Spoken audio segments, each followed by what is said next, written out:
What's going on YouTube? It's Tej back again with another video, and today giving you some prize picks we could see inside the first round. Excited to bring this video to you. We're just gonna do one round, so not gonna be as long as some of the other videos I have on the channel, and this is not my predict the pick or what I would do type of mock drafts. Instead, I'm gonna give each team just a different player that maybe we'll see on this upcoming Thursday night that could shock us all. I'm gonna do this for every team that's picking inside the first round, and we'll go ahead and get started underway in 1 second. But first, if you enjoyed today's video, please consider hitting that like button. It would help me out a ton. And if you're new to the channel, excited for the draft and want more sports content, please consider subscribing to the channel. And comment down below what team you think is gonna make the what were they thinking type of pick this upcoming Thursday. I'm eager to see who you think is going to reach for a player or who's going to make the crazy trade that we're all talking about for the rest of the offseason, and also who your favorite team is and what a surprise pick might look like for them. Without further ado, let's go ahead and get underway. And like I said, every team is going to have a surprise pick, but Lawrence and Wilson, we're starting the draft with those two having their names etched on the board. But these two teams both have another first round pick, so we'll get to them a little bit later on. So here we go. Let's just go ahead and just start having fun. 49ers take Kyle Pitts. This is a quarterback spot. You don't trade up to 3 without taking a QB, so maybe I could go Trey Lance. But even then, I feel like Lance is close enough to the discussion that it wouldn't be a surprise pick. But if Kyle Shanahan and John Lynch, that 49ers organization, turned in Kyle Pitts on the card, wow. The shock and all that would ring round the world of the NFL would just be enormous. Next level would be crazy. But with that said, I mean, think about that offense. I mean, he would be their best wide receiver. Him and Kittle, and 2 tight end sets. That'd be nasty. And then you keep Jimmy G around. Maybe that's why they're not trying to ship him out of town. Instead, they're trying to go pass catcher. I'm not saying this is going to happen again, but man, I can see why they would want Pitts, because a lot of people's boards, he's like the number 2 player right behind Lawrence, or maybe even the highest ranked non-QB in the class. But man, that would be one hell of a pick there for San Francisco. And then we get to the Atlanta Falcons here at 4. And this one's tough because, like, obviously I think QB is in play. We've heard rumblings of Kyle Pitts.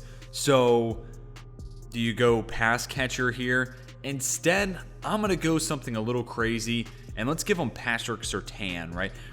I don't know if Surtain should go 4, but this is more of a trade down spot. Like if Atlanta were to move from 4 to 9, I could see Surtain being in their scope, or maybe J.C. Horn even for that matter, especially if they traded back maybe with the Patriots at 15. So at 4, I think Surtain would be a bit of a shock though, so with no trades in this video, that would definitely be a surprising pick for the Falcons to make. And then we get to the Bengals here at 5, and this is another weird one. I'm going to give them a pass catcher, but one that we're not really expecting, right? So they have the ex-wide receiver in T. Higgins, the slot guy, and Tyler Boyer, but no one with extreme speed. What if they made Jalen Waddle the first wide receiver taken over Jamar Chase? Forget about that Joe Burrow LSU connection. What if they went Waddle for that field-stretching type they never got with John Ross? Be pretty wild and weird to think about, but you know, we're going for surprising picks. And then here's another one. And this one, I don't even know if it's necessarily that surprising, especially if Sewell and like Kyle Pitts are off the board. Like if Pitts goes 4 and then Sewell goes 5, I could see this as a potential option. Though I obviously think Jamar Chase is certainly in play here for Miami. But Rashawn Slater, position he got the most snaps at was right tackle. So this could be a spot where Miami's identifying him as the blindside protector to Tua of the future. Don't really see it mocked a lot, so to me, it would certainly be surprising. And then we get to the Lions, and I'm actually going to go ahead and go QB. And reportedly, they like Fields, and if he's on the board, he'd be their guy. So let's get different. Let's go Trey Lance.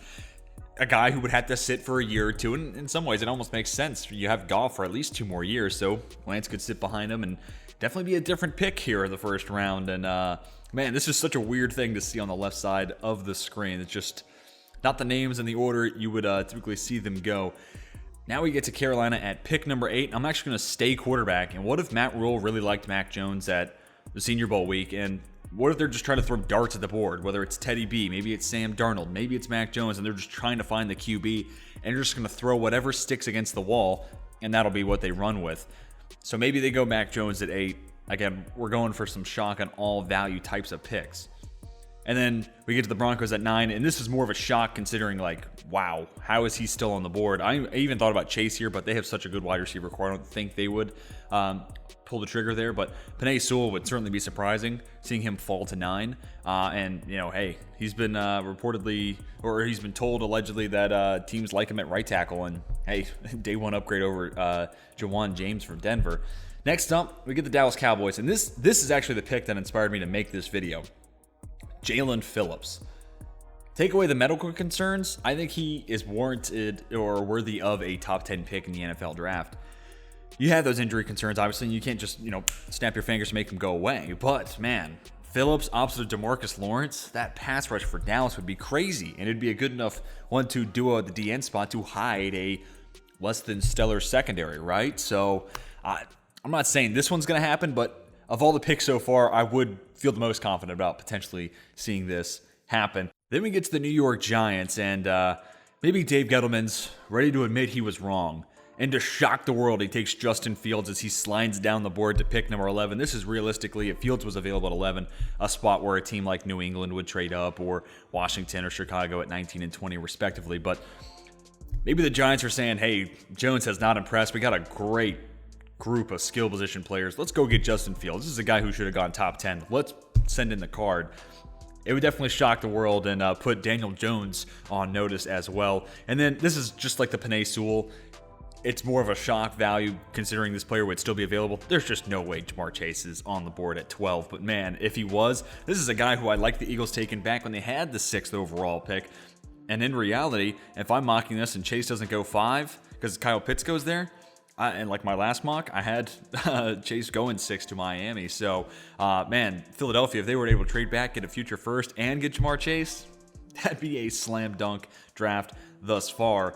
And here's a bit of a surprising pick that we could maybe see. Probably more so it'd be like J.C. Horn in this spot. But what if the Chargers were like, hey, Caleb Farley, no injuries, he's CB1. Why is he still available? And then they send in the card, and they're banking on potentially finding a guy in round 2 like Dylan Radunz or Liam Eichenberg, Sam Cosmi potentially as the blind side protector. Then we get to the Vikings at 14, and I kind of want to see this happen. Kind of like the Jalen Phillips thing at 10, where it's just like, it kind of inspired me to make this video. But, man, Christian Barmore to the Vikings would just be gnarly, wouldn't it? You have Michael Pierce for this year, but then after that, there is some dead money that would come with a cut to Michael Pierce, but you would ultimately save money against the cap. But man, you could just rotate Barmore in passing situations. You take Michael Pierce off the field, him and Dalvin Tomlinson in passing situations. Barmore's an elite disruptor up the middle. And then even just talking big picture, once Michael Pierce is gone, Tomlinson is the nose tackle who stops the run. Barmore is the pass rushing demon up the middle that he is. That's a beautiful duo. And then you have Danielle Hunter out at the defensive end spot, still trying to figure out the other DN position, but maybe you can find some value in the 3rd, 4th round. I think this class could present an option. Man, I don't know if it happens, but it's a spot where Minnesota has said they'll go best player available, and Barmore feels like somebody in their eyes they might consider BPA. And I mean, in the spot, it's him, Parsons, or probably Devonta Smith as those best player available options, maybe Zaven Collins. Or Darrisaw. Darrisaw, logistically, if we weren't going shock and value, Darrisaw would definitely be the pick. But away from that, Barmore would certainly be surprising, and somebody who that the NFL is clearly seeing as a very valuable player at the next level. I mean, we've heard it multiple times where the media isn't quite as high on Barmore as the NFL is. Anyways, on to the Patriots at pick number 15. What if they went Christian Darrisaw, right? Like, what if they're really, especially with the 2 tight end signings of Hunter Henry and Jonnu Smith, what if they're just really trying to buy into building a great run-blocking offensive line, and Darrisaw is like the left tackle of the future? No, they have Isaiah Wynn. Haven't totally seen him hit his full potential as a first-round caliber guy. And maybe New England eyes a potential replacement here with Darrisaw. Anyways, next up, the Cardinals, 16. I've actually seen this in some mocks, but if Devonta Smith were available here, maybe that's more the shock as opposed to the Cardinals taking Smith at 16. But hey, someone who could do a lot over the middle of the field, that feels like what this team is kind of missing, especially with, the tight end not being a big part of their offense. Devonta Smith could help make some easy throws for Kyler Murray. On to the Raiders at pick number 17. I'm actually going to go wide receiver here. Rashad Bateman. Got rid of Tyrell Williams. They're kind of looking for that bigger body wide receiver to go with Henry Ruggs. And maybe they're comfortable going wide receiver back-to-back years. I mean, hey, it's a 3 wide receiver league, so I mean, you can never have too many options. And you're playing in a loaded division. You have to face the Chiefs twice a year, the Chargers and Justin Herbert twice a year. Maybe you try to load up on offense and build a juggernaut yourself, and hey, Bateman would certainly make it easier for Derek Carr, and he's a nice complement opposite of Henry Ruggs. Then we get to the Dolphins at pick number 18, and there's actually a lot of different ways that this pick could play out. Like, I don't necessarily know if the Dolphins could really come up empty in this spot, but a different idea. Trevon Moehrig, I think this team needs a young, dynamic safety anyways. Just Moehrig is not one you see the Dolphins taking a lot of mock drafts, so I kind of like the idea of him potentially fitting in at pick number 18. Moving on to the Washington football team at pick number 19. A lot of times I like to give them Jeremiah Owusu-Koramoah, but what if Micah Parsons was still on the board? A guy who I have right now mocked going 9 to Denver. I mean, maybe he falls to 19.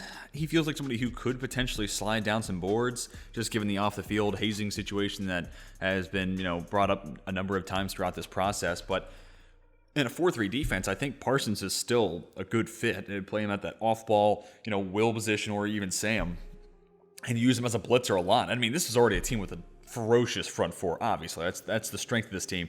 And then if you were to just use Parsons as the occasional blitzer, shoo, I mean, just kick them while they're down. I mean, the level of the amount of pressure this team would be able to bring against opposing offenses would be terrifying to have to face week in and week out. So I don't know if he's available at 19, and I think Joke might still end up being a better fit. But man, Parsons, if Ron Rivera, I mean, he's a great coach. You feel comfortable with him finding a way to use Parsons to his fullest potential. And then we get to the Bears at 12, and this is more so, I mean, it could go both ways, right? Like, they cut Kendall Fuller, so you could say corners I need, but is J.C. Horn really going to be on the board still at pick number 20? I would say no. So, Horn's available at 20. That's kind of a shock pick, but also just a number of different directions that the Bears could take this pick. Let's say they go Horn at 20. Next up comes the Colts at pick number 21. And I don't know necessarily if this is a shocking pick, but I would classify it as such with Kwity Paye, Azeez Ojulari, and maybe even Joe Tryon potentially ahead of him on a lot of people's boards. But what if they were saying, hey, Jason Oweh's our guy. We want someone who's a good athlete and we can develop, and we see a sky-high ceiling with Jason Oweh. So forget about the other guys who are on the board. Oweh's our guy. We're going to take him here at 21. I feel like that would invoke a lot of discussion about, was Paye the pick? Was Ojulari the right pick in that spot? And that'll bring up the Tennessee Titans at pick number 22.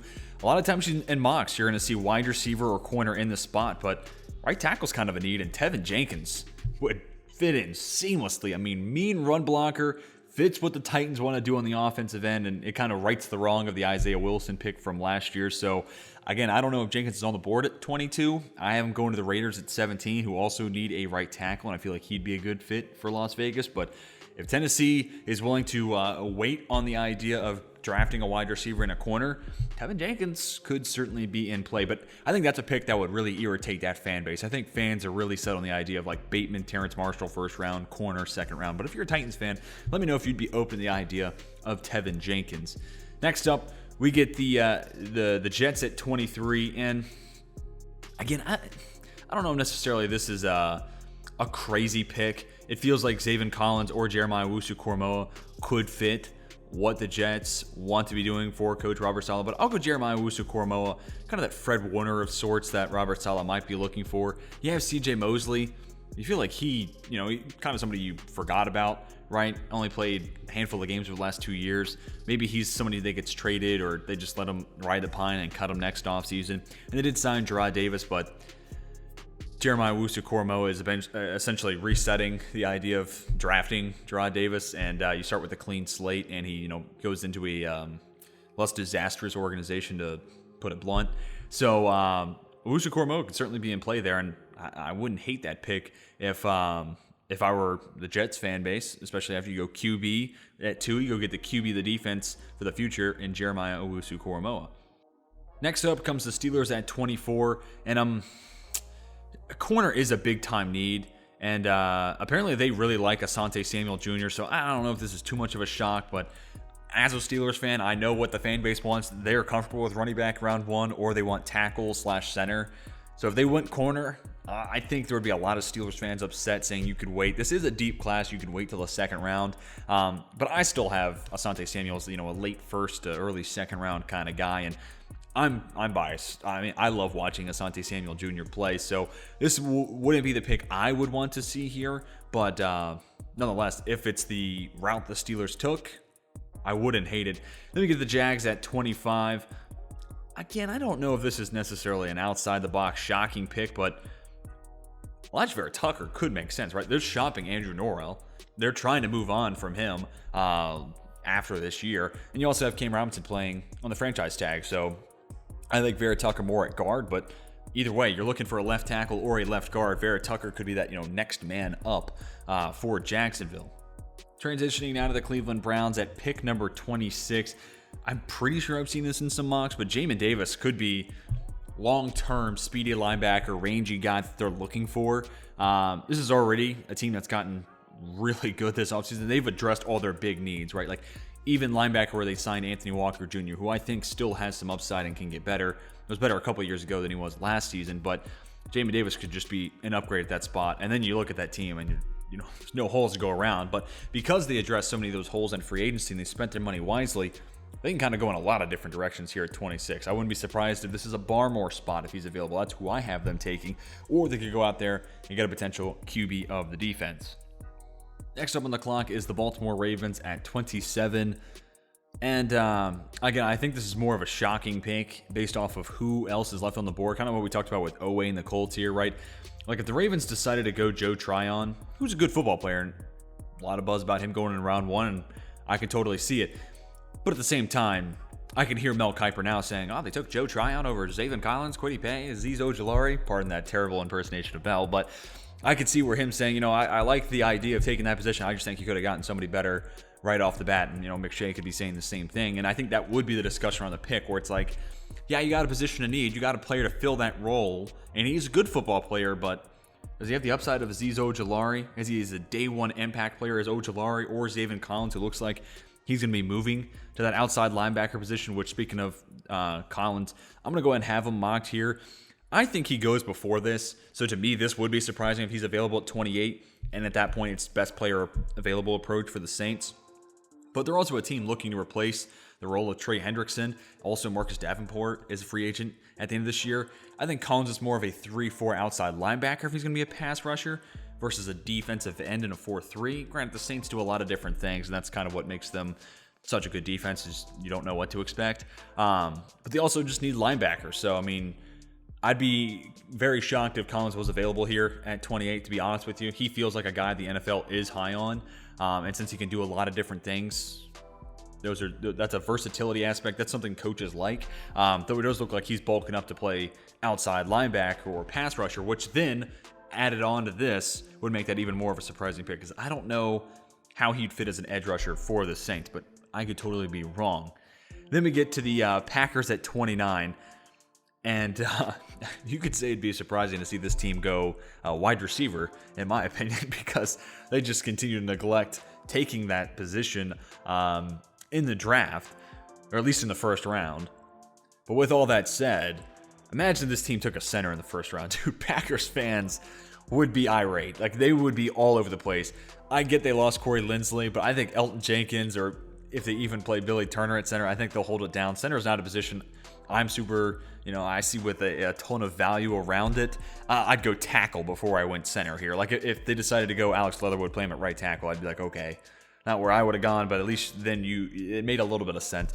Dickerson, I'd be like, man, you could have gone corner, could have gone wide receiver, could have gone right tackle, and you went center in the first round. Like, what does Green Bay have against winning? So, again, this is one of those picks where it kind of makes sense. Like, you are fulfilling a position of need, but then you reach down the board to take someone to fill that position as opposed to just going BPA or addressing a different, more glaring position of need, and it would just piss off Packers fans, which is both hilarious considering I'm not one, but also really frustrating for someone like Aaron Rodgers. And this is the type of pick that would just send Aaron Rodgers to the moon. Like, you almost wonder if he would just be like, I'm not playing this year. Like, no, I can't play for this organization anymore. I don't know if he'd actually do that, but man, that would be pretty wild to think about. Then we get to the Bills here at 30. Again, I don't know if this is a shocking pick. It kind of sounded like Billy Beane wanted to go running back. I'd be more shocked if this happened if that Travis Etienne was the first running back off the board. Feels like Harris kind of has that locked up, especially if the Steelers are the team to take the first running back at 24. But if Etienne comes off the board in the first round, it'd probably be Jags at 25 or Bills at 30. But there was a quote I saw out there floating around. You know, if we can find a running back who doesn't or has a skill set we don't have in the room, who's different from Devin Singletary and Zach Moss, we'd consider it. But I think there's just bigger position needs. You don't need to take a running back here in the first round. I don't even know if you necessarily need to take a running back. I think the combination of Moss going in his second year and Singletary in his third year, I think that's going to be just fine. But if they're looking for a big play, home run guy, Etienne could fit the bill. But I would be surprised if he went as running back one in this draft, but also in the first round. And I'd be kind of disappointed with the Bills if they went that route, considering there are so many other good players available here in the first round. And let's go Alex Leatherwood here. And in this spot, I actually think they'd play him at right tackle maybe. I know they're talking to Alejandro Villanueva, so realistically, this is probably more edge or wide receiver in my eyes. But hey, we're going for the shock picks. This is the surprising picks we could see these teams make in the first round.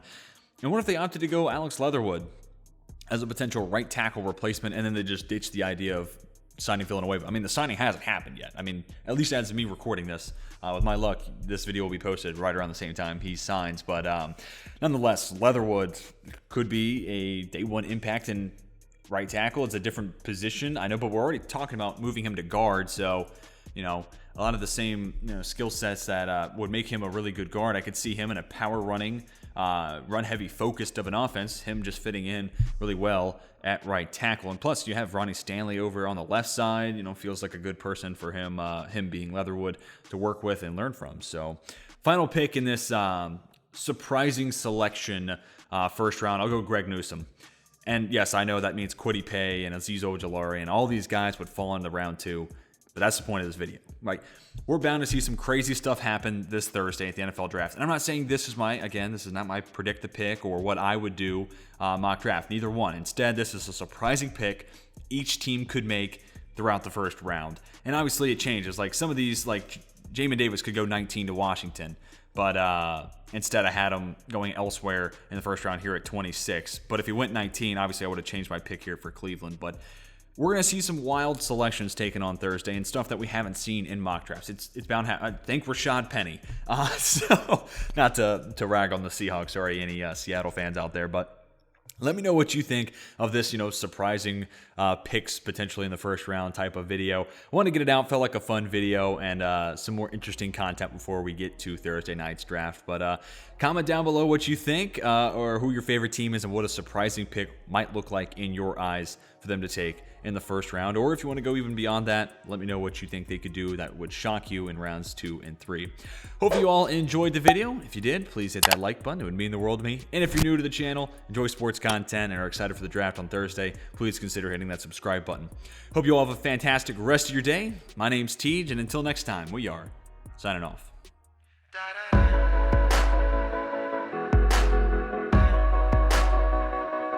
I'm part of the last generation that remembers time like God.